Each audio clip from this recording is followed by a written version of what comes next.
Hi friends, எல்லாருக்கும் தை திருநாள் நல்வாழ்த்துக்கள். ரொம்ப லேட் விஷஸ் தான்.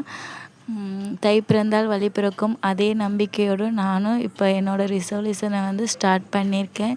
நம்ம தான் ரிசொல்யூஷன் எடுத்தாலே நெக்ஸ்ட் அடுத்தடுத்த தடங்கள் வந்துகிட்டே இருக்கும். ஸோ அதே மாதிரி தான் எனக்கும் சில தடங்கள். ஸோ இன்றைக்கி விடக்கூடாதுன்னு ரொம்ப ஃபோர்ஸ் போட்டு எழுதிட்டேன். இந்த ஷெடியூல் வேறு ரொம்ப பெருசாகவும் இருந்துச்சு. பிடிஎஃப் எல்லாமே நான் குரூப்பில் வந்த பிடிஎஃப் தான் நான் படித்து எழுதியிருக்கேன். ரொம்ப சூப்பராக இருக்குது. சொற்பொருள் மட்டும் நான் 6th to 12th நான் தனியாக நோட்டு எழுதியிருக்கேன். அது மட்டும் தான் நான் எழுதினது படித்து மிச்சம் எல்லாமே நான் கிரண் குரூப்பில் வந்த பிடிஎஃப் தான். ரொம்ப நல்லாவும் இருக்குது. எல்லா பிடிஎஃப்பும் சூப்பராக இருக்குது. அதை மட்டும் படித்து நான் டெஸ்ட் எழுதியிருக்கேன்.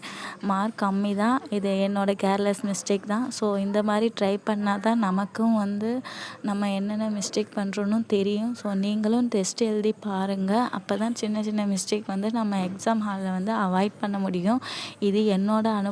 நான் என்னோடய கேர்லெஸ் மிஸ்டேக்காக தான் என்னோடய ஜாப்பே மிஸ் பண்ணுறேன். இப்போ நான் 2-3 வாட்டி மிஸ் பண்ணிட்டேன். ஸோ நீங்களும் இதை ட்ரை பண்ணி பாருங்கள். வீடியோ பிடிச்சிருந்தால் லைக் அண்ட் ஷேர் பண்ணுங்கள். தேங்க்யூ.